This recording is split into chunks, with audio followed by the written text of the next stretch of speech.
Performance linked incentive schemes जो एक highly discriminatory scheme थी, जिसमें स्केल 1 to 3 के लिए एक डिफरेंट क्राइटेरिया सेट किया गया था पीएलआई का, और जो स्केल 4 एंड अबव थे उसके लिए एक अलग क्राइटेरिया था, जिसकी वजह से फाइनेंशियल डिफरेंस बहुत ज्यादा था दोनों के बीच में।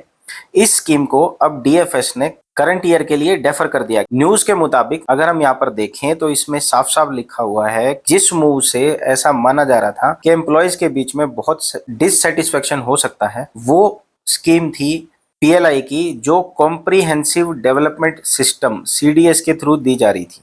और इस डायरेक्टिव के अनुसार जो मिनिस्ट्री ऑफ फाइनेंस है उसने स्टेट रन बैंक यानी कि पब्लिक सेक्टर बैंक्स को ये बोला कि जो सीडीएस लिंक्ड पीएलआई है इसको नेक्स्ट फाइनेंशियल ईयर से आपको डिसबर्स करना है, यानी इस साल के लिए आपको इसको डिसबर्स नहीं करना है।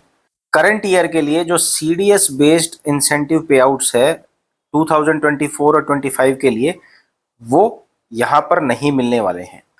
तो क्या जो नॉर्मल पीएलआई मिल रही थी एम्प्लॉयज को स्केल 4 एंड अबव को, वो भी नहीं मिलेगी। यहाँ पर देखिए क्लियरली इन्होंने बोला कि नॉर्मल पीएलआई जो है वो डिसबर्स की जाएगी इस साल के लिए, लेकिन फोकस करने वाली बात यहाँ पे है कि सिर्फ इस साल के लिए लागू है, ये परमानेंटली लागू नहीं किया गया है और सीडीएस को अगले साल से इंप्लीमेंट किया जाएगा।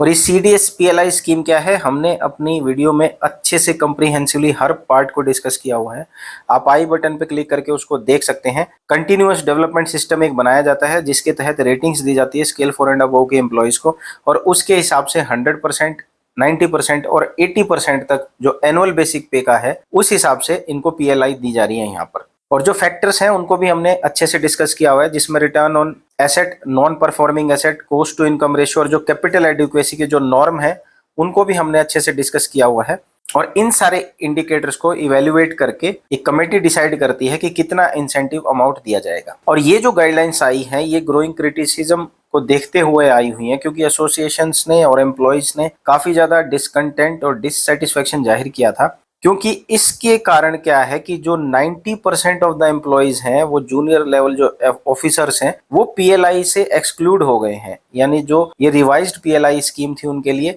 उसमें से 90% लोग एक्सक्लूड हो गए हैं। 3.7 लाख जो ऑफिसर कैडर है उसमें से लगभग 3 लाख लोगों को इस स्कीम ने एक्सक्लूड कर दिया है। इतनी ज्यादा एक्सक्लूजनरी और डिस्क्रिमिनेटरी स्कीम थी ये, जिसको इस साल के लिए गवर्नमेंट ने डेफर किया है।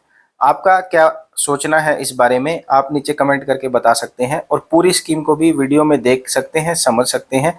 मैंने लिंक उसका शेयर कर दिया है, तो आप मेरे चैनल को लाइक, शेयर और सब्सक्राइब जरूर करें।